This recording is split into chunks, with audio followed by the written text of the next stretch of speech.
अगर climate change के बारे में प्रमाण अभी भी चाहिए तो वायनाड चले जाओ। इस एपिसोड को रिकॉर्ड करते समय वायनाड के वायत्री तालुक में 3 गांव तबाह हो चुके हैं। करीबन 200 से ज्यादा जाने जा चुकी हैं और अभी तक 200 से ज्यादा लापता भी हैं, तो डेथ टोल और भी ऊपर जा सकती है। 30 जुलाई की सुबह 2 बजे भारी बारिश चल रही थी। लोग अपने घरों में सो रहे थे, तब पहाड़ों से मिट्टी, बड़े पत्थर, पेड़ों से भरा हुआ एक ऊंचा सैलाब आता है। 2 माला ऊंचा सैलाब आता है और पूरे के पूरे गांव को निगल जाता है, लोगों को जिंदा दफना देता है। उसके बाद 4 बजे सुबह फिर से दूसरा लैंडस्लाइड आता है। वहां मलबा जाता है, नदी में जाकर फंस जाता है। नदी का पानी फिर दूसरे जगहों पर डाइवर्ट हो जाता है और तबाही मचती है। इस पूरे लैंडस्लाइड और नदी के फ्लो का अंदाजन माने इसमें पावर कितना था, आप इस बात से लगा सकते हो कि डेड बॉडीज जो मिली हैं वहां बाय रोड अगर आप बात करोगे तो 50-60 किलोमीटर दूर, और रिवर की बात करोगे तो 12 किलोमीटर डाउनस्ट्रीम बॉडीज मिल रही हैं। केरला के इतिहास में सबसे बुरा फ्लड आया था 2018 में, अगर आपको याद हो। करीबन 500 लोगों की तब जाने गई थी। हजारों करोड़ों की संपत्ति का स्वाहा हुआ, वो अलग। उस साल अगस्त के 3 दिनों में पूरे साल की 1/3 बारिश 3 दिनों के अंदर हो गई थी। और अब 2024 में तेज बारिश के बाद कहा जाता है कि केरला के इतिहास में सबसे बुरा लैंडस्लाइड अब हम देख रहे हैं। हमारे देश के 60% लैंडस्लाइड्स वैसे में ही केरला में होते हैं, और अब क्लाइमेट चेंज के चलते यह हालत और भी बदतर हो रही है। समझाता हूं कैसे। साइंटिस्ट का मानना है कि हालांकि टोटल रेनफॉल केरला में पिछले सालों जैसा ही है, लेकिन क्लाइमेट चेंज के चलते ये जो बारिश हो रही है ये कुछ दिनों में कॉन्सेंट्रेटेड हो जा रही है। और जब इतनी बारिश शॉर्ट टाइम पर होती है तो फ्लडिंग और लैंडस्लाइड के चांसेस कई गुना और ज्यादा बढ़ जाते हैं। क्लाइमेट चेंज के चलते साउथ एशियन अरेबियन सी और वार्म हो रहा है, गर्म हो रहा है, जिसके चलते इस एरिया का जो वेदर है वो थर्मोडायनामिकली अनस्टेबल बताया जा रहा है। और इसीलिए केरला में और भी बारिश, और भी फ्लडिंग, और भी लैंडस्लाइड्स हमें दिखने को मिल रही है। यही बारिश पहले नॉर्दर्न कोंकण बेल्ट में हुआ करती थी, लेकिन अब क्लाइमेट चेंज के चलते साउथ मूव कर रहा है और केरला में तबाही मचा रहा है। अगर इस क्लाइमेट चेंज को नहीं पहचानेंगे तो और भी जान माल का खतरा है, नुकसान है। 2011 में चेतावनी मिली थी हमें। Western Ghats ecology experts panel WGEEP, जिसको चेयर किया था इकोलॉजिस्ट माधव गाडगिल ने, उस पैनल ने कहा था कि इडुक्की और वायनाड डिस्ट्रिक्ट्स को कैटेगरी 1 ग्रेड दिया जाए अंडर इको सेंसिटिव जोन। सरल भाषा में अगर मैं आपको समझाऊं तो ये वो जगह थी जहां फॉरेस्ट लैंड को नॉन फॉरेस्ट एक्टिविटी के लिए इस्तेमाल नहीं किया जा सकता है, किसी भी चीज के लिए नहीं, खेती बाड़ी के लिए भी नहीं। लेकिन 2 साल बाद कस्तूरी रंगन रिपोर्ट ने इन रिकमेंडेशंस को टोन डाउन कर दिया। हालांकि यह बात भी सच है कि इस केस में जो अभी हम देख रहे हैं, जहां लैंडस्लाइड हुआ, जो ओरिजिन पॉइंट है लैंडस्लाइड का, वो फॉरेस्ट के अंदर था, जहां ह्यूमन सेटलमेंट, लैंड एक्सप्लॉयटेशन नहीं हो रहा था। तो सोचो बारिश का कितना बड़ा इंपैक्ट हुआ कि फॉरेस्ट के अंदर भी इतना बड़ा लैंडस्लाइड क्रिएट हो गया। और वायनाड की ही क्यों बात करें, कुछ ही हफ्तों पहले की बात है, 2,95,651 लोग सिर्फ आसाम में बाढ़ के चलते डिस्प्लेस हो जाते हैं। आसाम के करीमगंज में एक इंस्टेंस ले लीजिए, 19 जून की रात की बात थी। बिल्कुल इसी तरीके की आपदा, भारी बारिश होती है, लैंडस्लाइड होती है, घर गिर जाता है। घर के अंदर 5 लोग सो रहे थे, इसमें 3 बच्चे भी थे। एक तो सिर्फ 3 साल का था। अगले दिन पुलिस को 5 लाशें ही मिलती हैं। नेतागण हमें कितना भी धर्म के नाम पर लड़वा दे, लेकिन फैक्ट तो यही है कि देश खतरे में है, क्लाइमेट चेंज से खतरे में है। सबसे बड़ा अभी संकट क्लाइमेट चेंज से बन रहा है, और इस पर पॉलिटिक्स लेकिन खेलना थोड़ा मुश्किल है, क्योंकि ये जो क्लाइमेट डिजास्टर होता है ना, ये किसी धर्म को नहीं देखता है, किसी जाति को नहीं देखता है, किसी क्लास विशेष को नहीं देखता है, वो सब पर भारी पड़ता है। मेढक को पानी में डालो, क्या होता है? पानी धीमी धीमी आंच पर आप गर्म करते रहो। मेढक सोचता है कि पानी धीरे से ही तो गर्म हो रहा है, वो कुछ नहीं करता है, बाहर निकलने की कोशिश भी नहीं करता है। और फिर जैसे ही पानी एक पॉइंट से ज्यादा बढ़ जाता है, मेढक वहीं मर जाता है। यही सोच हम लोगों में भी आजकल चल रही है। उसी तरीके से, मेढक की तरीके से हम क्लाइमेट क्राइसिस में बैठे हैं। दिख रहा है तापमान उबल रहा है, लेकिन हम समझ रहे हैं नहीं साहब, चंगा सी है, हमें थोड़ी ना खतरा होगा। दिक्कत यह है कि हम गर्मी, बारिश, पोल्यूशन, लैंडस्लाइड के बारे में शिकायत जरूर करते हैं, लेकिन जो बड़ी प्रॉब्लम है क्लाइमेट क्राइसिस को, उसको बहुत बोरिंग टॉपिक समझते हैं। पर यह गलतफहमी बहुत जल्दी दूर हो जाती है जब आपदा आप पर और हम पर पर्सनली आती है। और इंडिया में जो क्लाइमेट क्राइसिस बन रहा है वो और भी ज्यादा खराब होने वाला है। ये तो सिर्फ बिगनर लेवल का क्राइसिस हम देख रहे हैं, और आपके 4 एसी और 3 एयर प्यूरिफायर ये संकट को टाल नहीं पाएंगे। आज के एपिसोड में समझते हैं कि कैसे ये क्लाइमेट क्राइसिस हमें इंपैक्ट कर रहा है, आपको इंपैक्ट कर रहा है, और कैसे कैसे हम छोटे छोटे स्टेप्स भी ले सकते हैं इसको कम करने के लिए। हमने सुना बहुत है कि आपदा में अवसर की तलाश करनी चाहिए, लेकिन हर आपदा में अवसर मिले यह जरूरी नहीं है, और ना ही आप हर आपदा से अपने आप को बचा पाओगे। और इसीलिए अपने आप को इंश्योर करना थोड़ा जरूरी हो जाता है। आज के अनसर्टेन टाइम्स में, अनसर्टेन सिचुएशन में कम से कम थोड़ी फाइनेंशियल अश्योरेंस देता है एक टर्म इंश्योरेंस। टर्म इंश्योरेंस लेकर आपको एक सिक्योरिटी तो मिल जाती है, एक अश्योरिटी तो मिल जाती है कि अगर आपके साथ लाइफ में कुछ अनहोनी हो जाती है तो आपकी फैमिली को तो एक तय अमाउंट मिलेगी ही, फैमिली की जरूरतें तो कम से कम पूरी हो जाएंगी।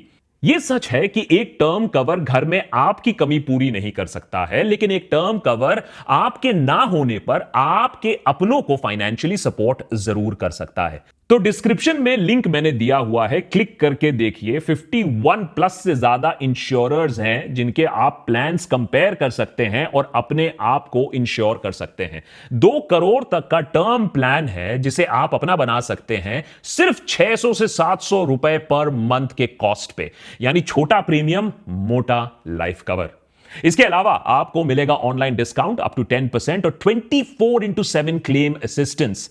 तो हम भी भले ही नेचुरल डिजास्टर्स ना रोक सके, लेकिन आपदा में अपने फैमिलीज को, उनके फ्यूचर को तो सुरक्षित जरूर रख सकते हैं। Back to the story.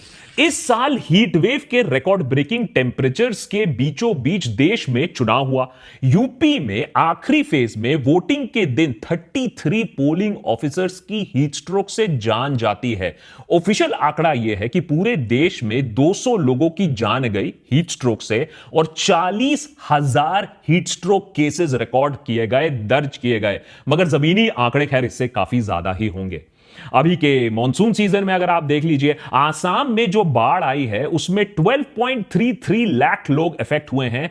करीबन 2500 विलेजेस अंडर वाटर हैं। 100 से ज्यादा लोगों की जान जा चुकी है। अगर हम यूपी में बात करें तो 1500 गांव हैं जो इफेक्ट हो चुके हैं। बिहार में यह आंकड़ा और भी ज्यादा है। हर साल चीजें बद से बदतर हो रही हैं, इस पर कोई डिबेट नहीं है, लेफ्ट राइट सेंटर नहीं है।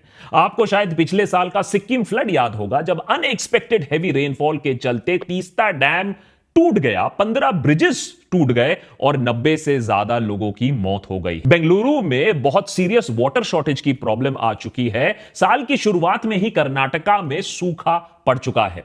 आप लद्दाख क्लाइमेट एक्टिविस्ट सोनम वांगचुक के बारे में शायद उनके बारे में सुना होगा, जाना होगा, जिन्होंने क्लाइमेट चेंज और लद्दाख के संरक्षण के लिए 21 दिन का क्लाइमेट फास्ट रखा।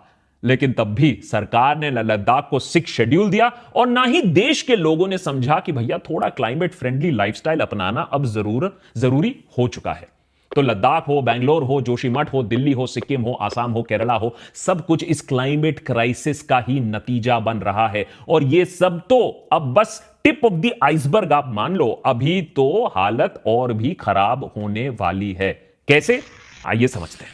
इस क्लाइमेट क्राइसिस की सबसे बुनियादी और सबसे इंपॉर्टेंट पहलू है ग्लोबल वार्मिंग। बेसिक्स थोड़ा समझना जरूरी है, सरल भाषा में समझाने की कोशिश करता हूं। सनलाइट से धरती पे हीट एनर्जी आती है, पर इस हीट एनर्जी का काफी हिस्सा अर्थ वापस स्पेस की तरफ रेडिएट कर देता है, रिफ्लेक्ट कर देता है। पर हमारे एटमॉस्फेयर में जो ग्रीन हाउस गैसेज हैं, जैसे कि carbon dioxide, methane, water vapour, ये अर्थ की ये जो रिफ्लेक्ट की गई हुई हीट एनर्जी है उसे अब्सॉर्ब करता है, स्टोर करता है। यानी ग्रीन हाउस गैसेस का इंसुलेटर है। ये समझ लीजिए कंबल की तरह है जो हमारे अर्थ को लपेटी हुई है, हमें वार्म रख रही है। और यह कंबल जरूरी है ताकि हम आइस एज पर वापस ना पहुंच जाएं। लेकिन ह्यूमन इंटरफेरेंस की वजह से हमारे ये जो एटमॉस्फेयर में इतनी ग्रीन हाउस गैसेस अब पहुंच रही हैं, ये जो कंबल है ना, ये माइक्रोवेव ओवन बन जा रहा है। 200 साल पहले इंडस्ट्रियल रेवोल्यूशन शुरू हुआ था, नई टेक्नोलॉजी आई, फैक्ट्रियां बनी, इलेक्ट्रिसिटी का इस्तेमाल होने लगा, गाड़ियों का इजाद हुआ और एक बहुत बड़े लेवल पर एनर्जी की जरूरत पड़ी। और इस एनर्जी हमें कहां से मिली? कोल से मिली, ऑयल से मिली, नेचुरल गैस, फॉसिल फ्यूल से मिली। इन फॉसिल फ्यूल्स से, इनको जलाने से carbon dioxide as a byproduct निकलने लगा। और इंसानों ने पिछले 200 साल में, खासकर कि पिछले 60-70 सालों में भर भर कर भयंकर लेवल पर फॉसिल फ्यूल का इस्तेमाल किया है, जिससे हमारे अर्थ के एटमॉस्फेयर में कार्बन डाइऑक्साइड की मात्रा कई गुना और बढ़ गई है। पिछले 10,000 साल में आप सोचिए, एटमॉस्फेयर में कार्बन डाइऑक्साइड 280 पार्ट्स पर मिलियन की संख्या में थी, पर पिछले 200 साल में यह आंकड़ा बढ़ के 420 पार्ट्स पर मिलियन हो चुकी है। माने 50% इंक्रीज, जो 10,000 साल में नहीं हुआ, 200 साल में हमने कर दिया। इस एक्स्ट्रा ग्रीन हाउस गैस की वजह से धरती का तापमान बढ़े ही जा रहा है। अब देखिए, प्री इंडस्ट्रियल लेवल पर टेम्परेचर्स से अगर हम कंपेयर करें तो हम 1.2 डिग्री सेल्सियस आज हम वार्मर हैं। टेम्परेचर ऑलरेडी बढ़ चुका है और एक्सपर्ट्स कह रहे हैं कि जल्दी यह आंकड़ा 2 डिग्री ऑफ वार्मिंग तक पहुंच जाएगा, जिसके चलते दुनिया बर्बादी के कगार पर आ जाएगी। यह मत सोचिए कि यह 2-3 डिग्री से क्या फर्क पड़ता है। यूएन प्रोजेक्शंस के हिसाब से 2050 तक 200 मिलियन क्लाइमेट रेफ्यूजीज होने वाले हैं दुनिया भर में। ये 2-3 डिग्री के वजह से सी लेवल इतना बढ़ सकता है कुछ ही सालों में कि कोलकाता और बॉम्बे जैसे शहर पूरी तरीके से डूब सकते हैं। अभी ये 1.2 डिग्रीज वार्मिंग से बहुत बड़े लेवल पर नेगेटिव फीडबैक लूप शुरू हो जाता है। अब ये नेगेटिव फीडबैक लूप क्या है समझिए। आर्टिक और एंटार्क्टिक सी आइस रिकॉर्ड लेवल पर पिघल रहा है। जितना सी आइस कम होगा उतनी ही अर्थ की सनलाइट रिफ्लेक्ट करने की कैपेसिटी कम हो जाती है, यानी धरती और हीट रिटेन करेगा। आइस से हीट रिफ्लेक्ट ज्यादा होती है। अब जितना ये जो समुंदर है हीट रिटेन करेगी, उससे ग्लोबल वार्मिंग को और भी बूस्ट मिलेगा। ऊपर से सी आइस में काफी सारा कार्बन डाइऑक्साइड ट्रैप्ड होता है। जब ये पिघलता है तो ये कार्बन डाइऑक्साइड और भी रिलीज करता है, ग्लोबल वार्मिंग और भी तेज होती रहेगी। तो ये साइकिल अपने आप को फीड करती रहती है। ऐसे ही एक नहीं, दो नहीं, कई सारे नेगेटिव फीडबैक लूप्स चालू हो जाते हैं जब टेम्परेचर 1 या 2 डिग्री से भी बढ़ जाते हैं। हमारे ओशंस में CO2 लेवल्स इंक्रीज होने लगेंगे। जैसे ही ये CO2 लेवल्स इंक्रीज होने लगेंगे, वैसे ही ओशन में एसिडिफिकेशन का प्रोसेस शुरू हो जाएगा। नतीजा ये होगा कि कोरल इकोसिस्टम्स मरने लगेंगी। साथ ही साथ वार्म सी के वजह से एक्सट्रीम वेदर फिनोमिना भी हमें दिखेगी, जैसा कि केरला में दिखने को मिल रहा है हर दूसरे तीसरे साल। ग्लोबल वार्मिंग की वजह से फॉरेस्ट फायर्स भी बढ़ रही हैं। ऊपर से हम तेज रफ्तार से डिफॉरेस्टेशन भी कर रहे हैं, पेस्टिसाइड्स का भी इस्तेमाल कर रहे हैं, एग्रीकल्चरल पैटर्न्स की वजह से भी ग्लोबल लेवल पर सॉइल हेल्थ भी हम खराब कर रहे हैं। नाइट्रोजन और फास्फोरस साइकिल्स भी इफेक्ट हो चुकी हैं। कई साइंटिस्ट वार्निंग दे चुके हैं कि एक फॉरेस्ट डाइबैक भी हो सकता है, यानी फॉरेस्ट इकोसिस्टम्स का क्लाइमेट स्ट्रेस की वजह से खत्म हो जाना। यह एक ऐसा प्रोसेस है कि एक बार अगर शुरू हो जाए तो उसको रोकना नामुमकिन हो जाएगा। ऐसे प्रोसेसेस को साइंटिस्ट टिपिंग पॉइंट्स बुलाते हैं और कई साइंटिस्ट का मानना है कि हम ऐसे काफी टिपिंग पॉइंट्स को क्रॉस भी कर चुके हैं। यानी अगर आज हम समझ जाते हैं कि हमसे बहुत बड़ी भूल हुई है, सारी इकोनॉमिक एक्टिविटीज बंद कर देते हैं, सारे कारखाने गाड़ियां बंद कर देते हैं, तब भी हम बहुत सारी चीजें नहीं रोक पाएंगे। आइस शीट्स का पिघलना, कोरल रीफ्स को अब बचाना शायद बहुत ज्यादा ही मुश्किल हो चुका है। तो काफी देर ऑलरेडी हो चुकी है, it is already too late. और अभी तक सिर्फ क्लाइमेट चेंज और ग्लोबल वार्मिंग की ही मैं बात कर रहा हूं। प्लास्टिक पोल्यूशन, एयर पोल्यूशन के मसले जो हैं उसको तो अभी तक हमने छुआ भी नहीं है। इन सब चीजों से हमारे देश को लेकिन क्या इंपैक्ट पड़ेगा? आप कहोगे कि ये सब तो वेस्ट की प्रॉब्लम है, वेस्ट समझे, लेकिन प्रॉब्लम ये है कि जब एक जगह, कोई भी जगह, दुनिया भर में ये जो प्रॉब्लम है, इस पर हमें भी इंपैक्ट झेलना पड़ेगा। यूएन की intergovernmental panel on climate change IPCC के रिपोर्ट के अनुसार साउथ एशियन कंट्रीज की वल्नरेबिलिटीज काफी ज्यादा है। अब देखिए कैसे। ऊपर Tibetan glaciers record breaking level पर मेल्ट हो रही हैं और होता रहेगा ऐसा ही। 2013 में जो दिल दहला देने वाला केदारनाथ फ्लड हुआ था, जिसमें 6000 लोगों की जानें गई थी, हमारे हिमालयस वैसे ही अब फ्लड्स के लिए एक हॉटस्पॉट बन सकते हैं। पाकिस्तान में भी इसी तरीके की आपने ग्लेशियल फ्लडिंग देखी है।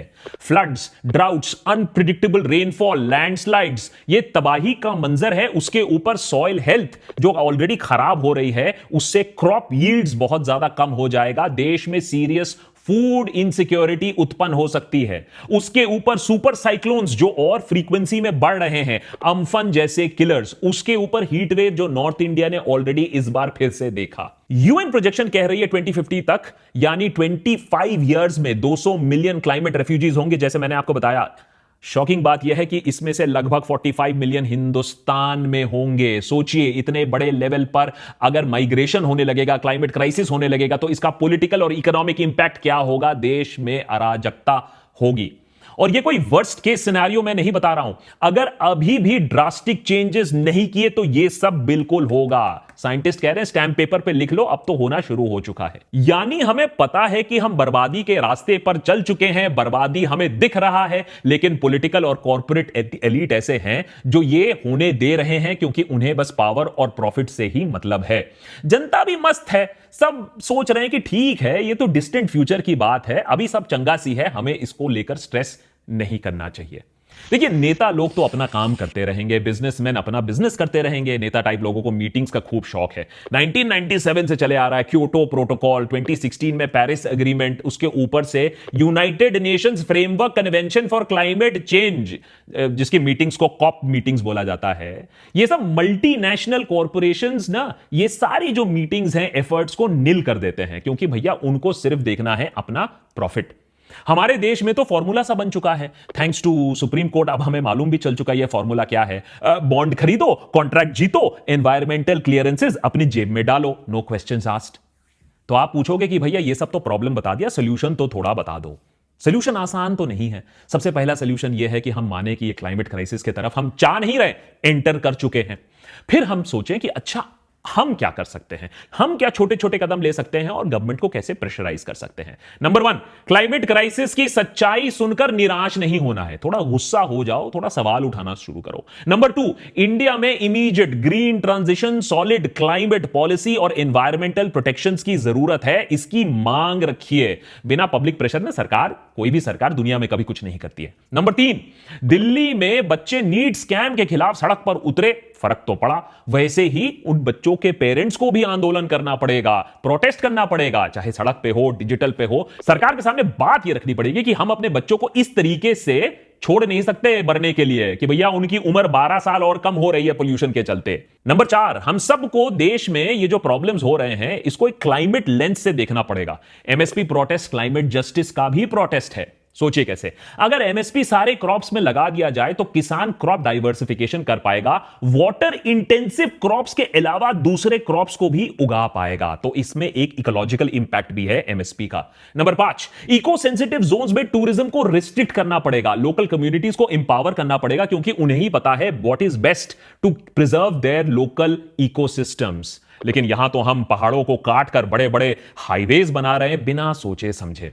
नंबर 6, सिटी प्लानिंग बेहतर बनानी होगी। सिर्फ स्मार्ट सिटी बोलने से नहीं चलेगा। कार सेंट्रिक सिटीज नहीं, वॉकेबल ग्रीन नेबरहुड्स पर फोकस करना पड़ेगा। क्लीन ग्रीन पब्लिक ट्रांसपोर्ट पर फोकस करना पड़ेगा।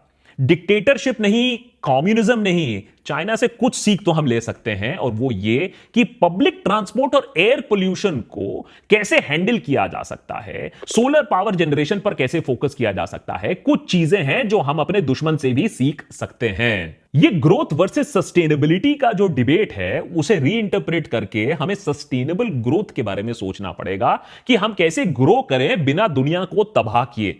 और वैसे शायद हमने ग्रोथ को भी रीडिफाइन करने की जरूरत अब आ चुकी है कि क्लाइमेट साइंटिस्ट और एक्टिविस्ट भी अब डी ग्रोथ की बात कर रहे हैं, यानी जीडीपी नंबर्स को ही अंधे तरीके से फॉलो करने की जरूरत नहीं है। एक होलिस्टिक अप्रोच की जरूरत है जहां एनवायरमेंट, एयर, हैप्पीनेस, हेल्थ भी मैटर करेगा, या नहीं सिर्फ आपका बटुआ कितना मोटा है या कितना खाली है। यह सुनने में शायद बहुत रेडिकल लगे, इंपॉसिबल लगे, पर सोनम वांगचुक ने अपने सिंपल लिविंग के मैसेज के साथ यह बात हमें समझाने की भी कोशिश की है। और यह कि असली चीज जो है हम सब पर्सनल लेवल पर भी इंप्लीमेंट कर सकते हैं। जरूरी नहीं कि हम गांधी की तरह खुद सब कपड़े छोड़ दें या पहनना, या अपने ही कपड़े बनाएं, या बुद्ध की तरह हम सब कुछ त्याग दें, मोह माया।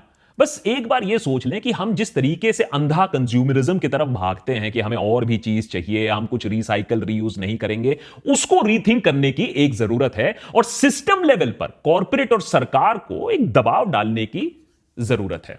बिगिनर मोड से तो अर्थ बहुत पहले ही निकल चुका है। अब ऐसा नुकसान हो चुका है जो कभी रिपेयर भी ना हो सके, और अगर हम अभी भी ना जगे, ना एक्शन लिए, तो गेम ओवर होने में भी ज्यादा टाइम नहीं लगेगा।